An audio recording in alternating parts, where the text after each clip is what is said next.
os bichinhos que, apesar da lata estar soldada, podem ter penetrado. Então, vamos aguardar o que vai acontecer.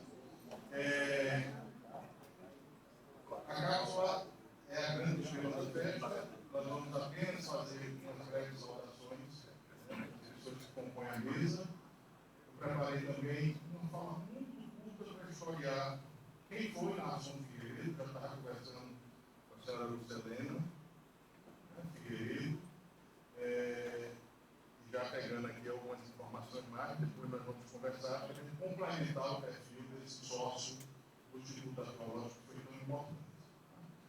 Nós vamos contar hoje também com um suporte luxuoso da equipe Arte sobre Arte, que está ali prensadinha,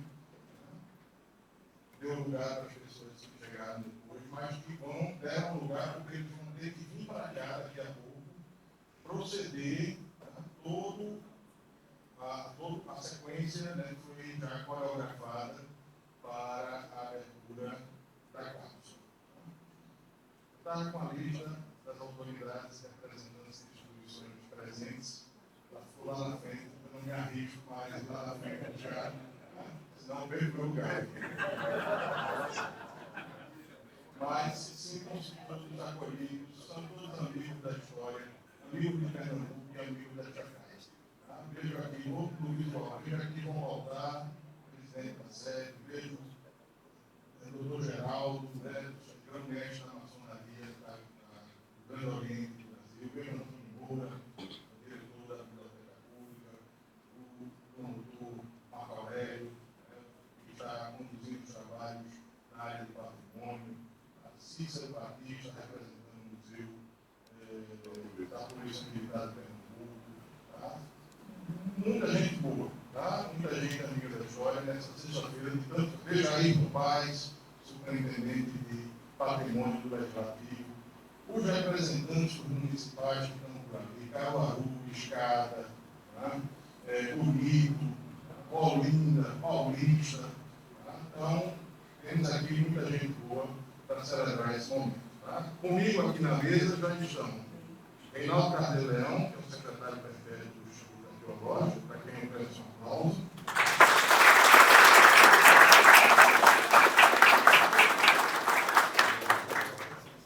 À minha direita aqui está a doutora Margarida Cantarelli, vocês conhecem, né?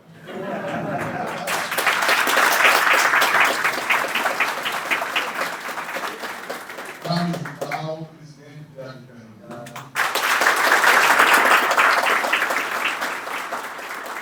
Meu querido professor e examinador do meu mestrado, Dorival Holanda, presidente da Academia.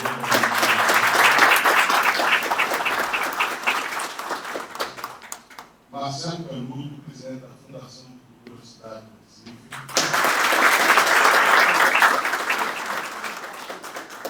Meu tesoureiro do seu Marroquim, meu desespero aqui, não. Obrigado. E concluindo as apresentações dos componentes da mesa, a senhora Lucelena Figueiredo, emenda de Naasson Figueiredo.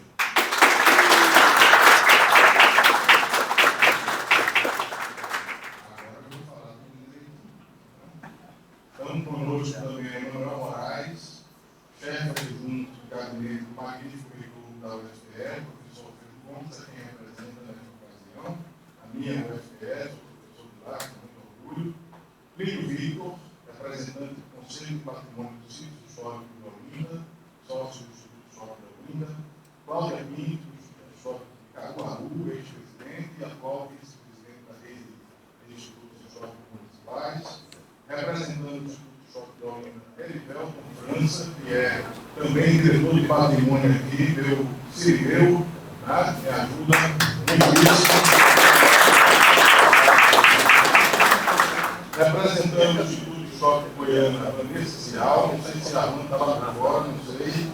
Marco Silva, do Instituto Histórico de Bonito, meu amigo Nozinho, do Instituto Histórico de Escada, a professora Vanessa Lima de Oliveira, do Ginásio Pernambucano, instituição também bicentenária, que vem com seus monitores da disciplina de História, Arthur Cacera, representando o arquivo público Jordânia Veneciano, minha querida Liliana Barbosa, do Conselho estadual de preservação do patrimônio cultural, presidente atual, Cícera já mencionei, e estão aqui também vários representantes do Diário de Pernambuco, Helena Rosenthal, esse nome aqui não estou conseguindo ler, não. Adriana Notado, se vocês souberem lá no TV, tem a letra feia de Cíntia Morato, né? Paulo Rosada, que está ali, coitadinha, ajoelhada, para não perder nenhum segundo.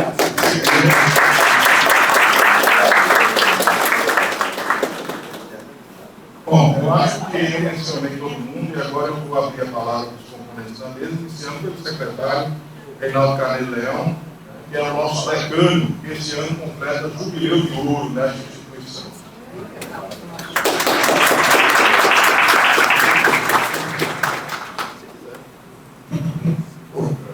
Boa tarde a todos presentes. Eu gostaria só de, ao lembrar essa história da cápsula, dizer que talvez de todos os que estão aqui, fora os familiares, eu seja o único que conheceu realmente o nosso confrade Nação Figueiredo. Quando eu comecei a trabalhar no então Instituto Vacinato de Pesquisas Sociais, hoje Fundagem, eu trabalhava na Biblioteca Pública com os artigos de um literato nosso, Arthur Orlando. Bom, e aí eu lembro que um dia, eu estava lá por um pouco de dia só, e trabalhava de segunda a sexta. Um dia o Olímpio Costa Júnior, que era o diretor eterno, perpétuo da Biblioteca Pública, disse assim: Nação, vem para cá. Eu aí olhei e vi aquele senhor e fiquei sem querer acompanhando ele, porque praticamente todos os dias da semana ele ia para a Biblioteca Pública. Dava um pouquinho de conversa, porque eram os muitos intelectuais, eu lembro bem naquela época. E é por isso que fico talvez satisfeito de ter a oportunidade de falar sobre isso, sobre essa cápsula que aprendi a ver desde que entrei. Agora, no dia 19 de dezembro, eu faço 50 anos que eu eleito, então desde que eu entrei aqui, eu vejo essa cápsula. Então, eu vou ter que há um centenário e um cinquentenário também. Tá bom. É isso que eu gostaria de ter dito e parabenizo aos descendentes de nação que aqui vieram. Aliás, quando faleceu o último filho, hoje ainda resta uma filha, eu fui com o professor George à casa desse filho, em Olinda, ou na rua, aliás, Mora Margarida. E aí nós trouxemos toda a documentação que estava lá, está aqui muito bem guardada, foi catalogada pela nossa sócia, Fernanda Ino Neves, e o mapa, inclusive ele deixou um livro inédito. O livro está aí, né, guardado, esperando a oportunidade para ser publicado, sobre o Recife, a fundação do Recife. Pronto. Eu agradeço a presença de todos e agradeço principalmente aos familiares que vieram aqui prestigiar, inclusive trazendo a fotografia do próprio Nação. Obrigado.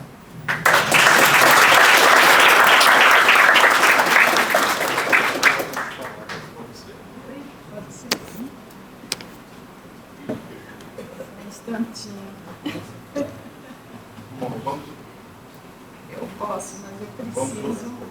Vamos ouvir agora a senhora Lúcia Renda, do nosso consórcio Nação Figueiredo, que nos fez este presente. Deixa eu ver se eu fico melhor assim. Bem, boa tarde a todos e todas aqui presentes. Eu gostaria de inicialmente mencionar quem está aqui presente da família, meus irmãos, eu sou a Lúcia Helena, a Patrícia, a Laura Elisa, o Francisco Sérgio, estão todos aqui. Eles moram em São Paulo, eu moro aqui desde 1979. E quero também registrar a presença do Rivaldo, que está lá no finalzinho, que era você teve contato, nós lá Isso, filho também do Galileu. Né? O Galileu já faleceu, a nossa mãe está viva em São Paulo, a Leucipe, com 96 anos de idade, mas sem condições de estar aqui presente, mas nós estamos na representação.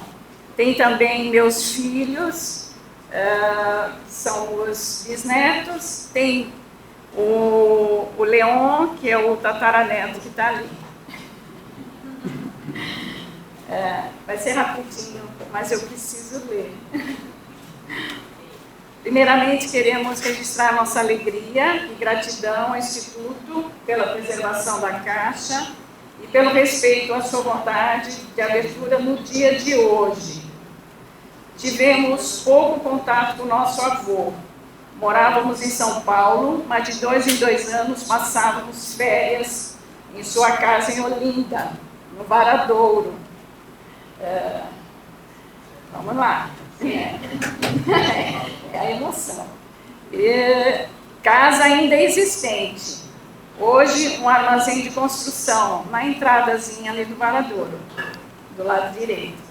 Boas recordações de infância, do quintal, cheios de fruteiras e dos passeios e reencontros familiares. Poucas lembranças de nosso avô, mas marcantes. Seu temperamento forte, às vezes bem-humorado e irreverente, e às vezes contundente e firme em suas posições, gerando atos surpreendentes e criativos, como o que vivenciamos hoje. Que possamos recordá-lo através de sua ousadia, tenacidade e inteligência, ao ter sido estudioso, pesquisador, sem ao menos ter completado o ensino primário. Um autodidata, que além de jornalista, foi poeta, numa demonstração de expressão, de sensibilidade e contemplação diante das coisas da vida. Finalizando, agradecemos mais uma vez ao Instituto por essa celebração de hoje, gesto de respeito à preservação da memória e da história. Para nós, familiares, fica também um bom recado no sentido de preservarmos as histórias familiares e o respeito a nossos ancestrais. Também ficamos felizes porque o meu sogro nasceu há 114 anos atrás, também no dia 7 de novembro. E aí a gente também achou que essa coincidência foi bonita. E queremos parabenizar o Diário de Pernambuco, o jornal mais antigo em circulação da América Latina. E também agradecer a todos aqui presentes.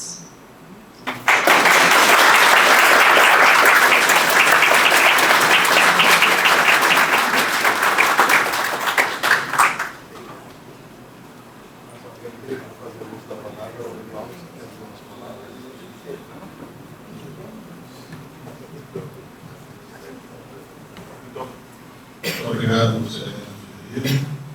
Vamos ouvir agora o professor Dorival Holanda, presidente da Academia Pernambucana de Letras. Uma palavra breve. Primeiro, agradecer, porque é justamente esse público que dá força à casa. A Academia Pernambucana de Letras nasce gêmea com essa casa. Deriva daqui, portanto. Somos irmãos muito próximos e gratos. Mas eu queria só lembrar uma coisa. Quem quer que hoje faça ainda café, fazer café, coando, naquele corredor de pano, vai lembrar que o café escorre, mas fica. Essa cápsula é um pouco isso, é aquele que do tempo escorre e permanece. O homem existe no tempo, mas alguma coisa do tempo está ali e significa. É a significação disso que une nossas duas casas. Tudo que significa é linguagem. Então, a Academia Pernambucana e esse Instituto Histórico, para nós, estamos juntos, como dizem os meninos, estamos juntos. Muito obrigado.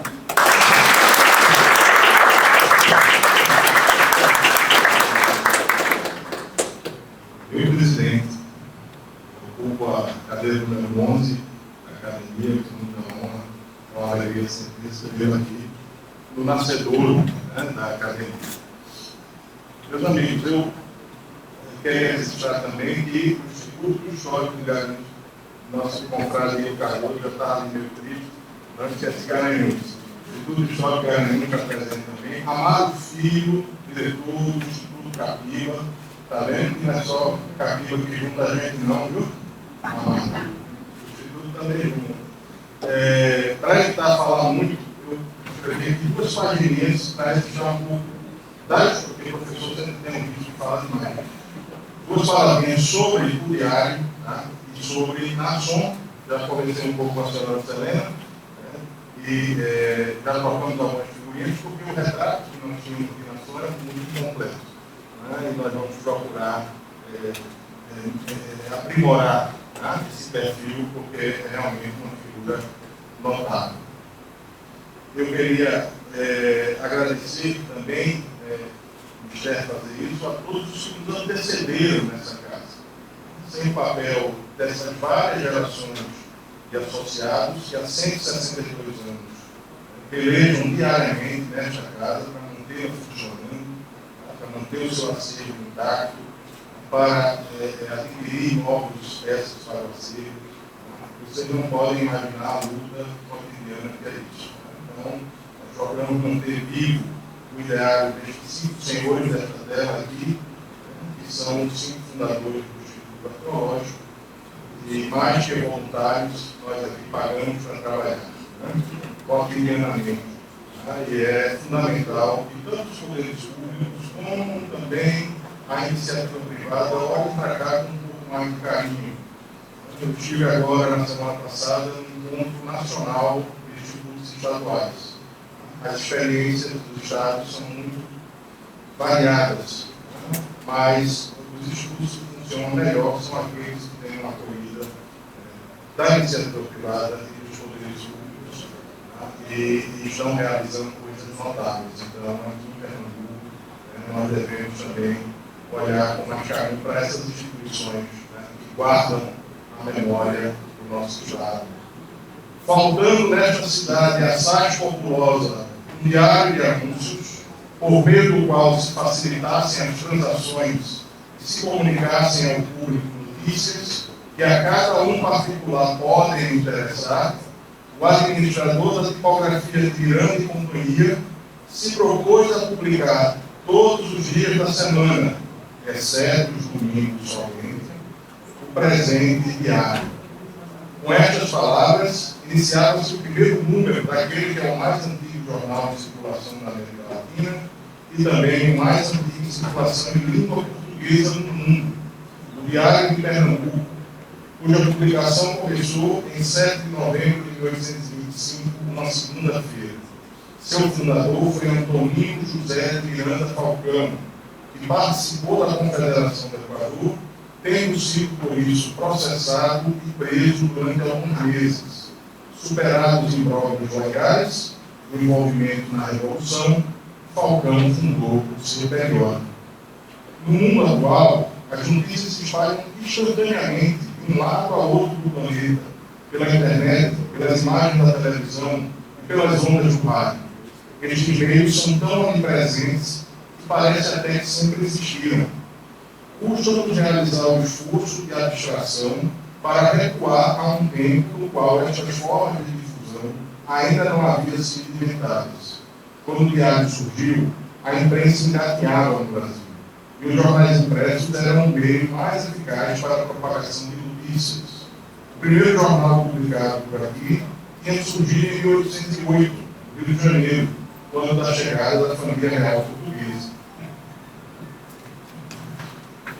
Em Pernambuco, o primeiro periódico tinha sido o efêmero Aurora Pernambucana, veículo oficial do general-governador Luiz Ribeiro Barreto, que circulou entre março e setembro de 1821. Muitas outras folhas apareceram e tiveram vida breve. O diário, entretanto, atravessando diversas conjunturas históricas, chega aos nossos dias circulando em versão impressa e digital.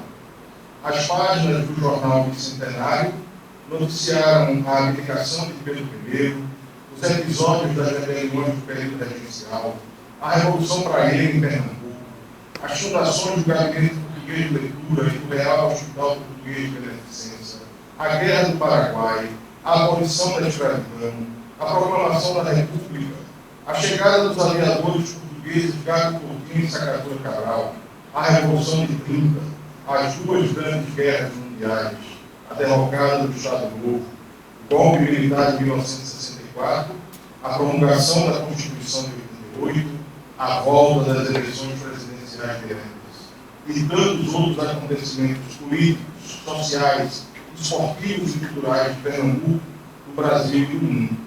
Suas páginas, ao mesmo tempo que influenciavam a opinião pública e, por decorrência, a própria construção da nossa história, também serviram como registro de infindável manancial de informações para pesquisa em diversos campos do saber. Importante salientar que alguns dos mais renomados personagens da intelectualidade pernambucana contribuíram com seus textos para o IAR, um dos deles daqui desta casa. É um verdadeiro patrimônio pernambucano, cujo bicentenário deve ser celebrado como um momento de incentivo para a realização de novas pesquisas em seu rico acervo. E na sombra? O centenário do Diário de Pernambuco, em 1925, foi celebrado com diversas ações. Uma delas, talvez a mais pitoresca de todas, foi a iniciativa de Nação Figueiredo, que consistiu na confecção e entrega ao Instituto Arqueológico de uma lata lacrada contendo, cito o documento que está pregado lá de fora da lata, contendo a notícia exata de tudo quanto fez o Diário de Pernambuco para solenizar o seu primeiro centenário em 7 de novembro de 1925. Nação impôs uma condição, a de somente ser aberta em 7 de novembro de 2025. Agora a minha parte biográfica. Se você cometeu algum erro, por favor, me perdoe. Nação Figueiredo nasceu em 14 de abril de 1887. A partir de 1907, começam a aparecer no diário menções das suas participações em eventos dos grêmios culturais, teatrais e literários de Jaboatão.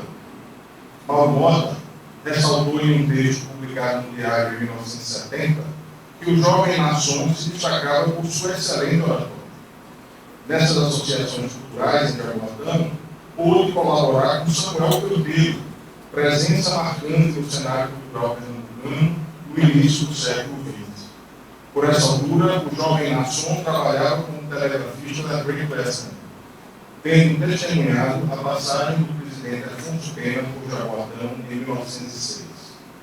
Nasson casou-se em 14 de novembro de 1912 com Laura Vieira de Mendonça Figueiredo. A primeira menção de sua vinculação ao diário aparece nas páginas do periódico em 1914. Não sei se ele viu antes, tá? Mas a primeira menção é de 1914. E ele trabalhou no jornal até 1931. Mas as menções ao seu nome continuaram aparecendo no já então chamado Nosso Velho Diário, das décadas seguintes.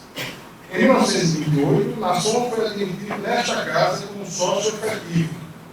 Em setembro de 1929, fez a entrega da cápsula, com as lembranças da passagem do centenário do diário. Provavelmente, só Deus e Nasson sabem o que foi colocado na cápsula que temos aqui.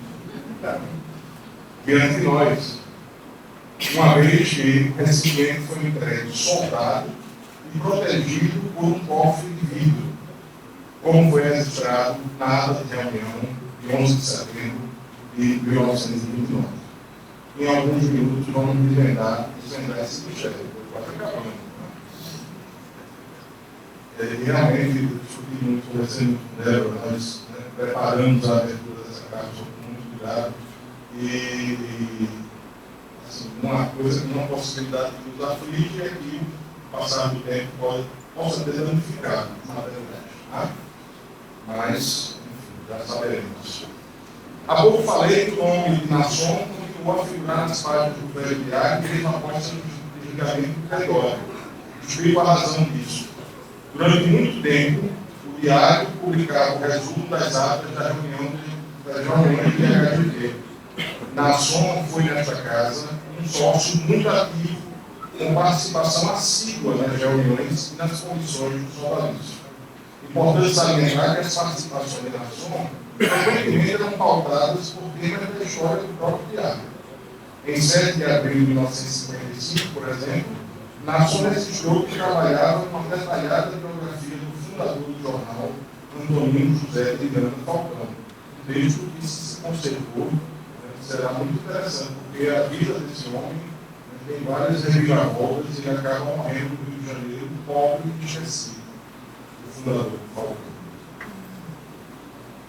Nasson também levou uma dezena de contribuições para a revista do Instituto Arqueológico. Ele foi ainda sócio correspondente do Instituto do Ceará, sócio fundador da Associação de Imprensa de Pernambuco e sócio efetivo do Instituto Histórico de Olinda, cidade onde faleceu aos 78 anos de idade, em 11 de setembro de 1965. Todas as informações mencionadas aqui sobre Nasson Figueiredo, com exceção do ano de seu casamento, foram coletadas em antigas edições do diário. Muitas outras histórias do jornal e daqueles que passaram por suas páginas poderiam ser contadas aqui hoje e continuarão a ser descobertas e contadas no futuro graças à digitalização do acervo. Mas hoje nos reunimos aqui para finalmente realizarmos o desafio que nos foi proposto por Nasson. Ele apostou tanto na sobrevivência do diário, na longevidade do diário, como também na longevidade do Instituto Arqueológico. Dessa forma, celebramos, com história e memória, o bicentenário do nosso velho diário. Longa vida ao Diário de Pernambuco!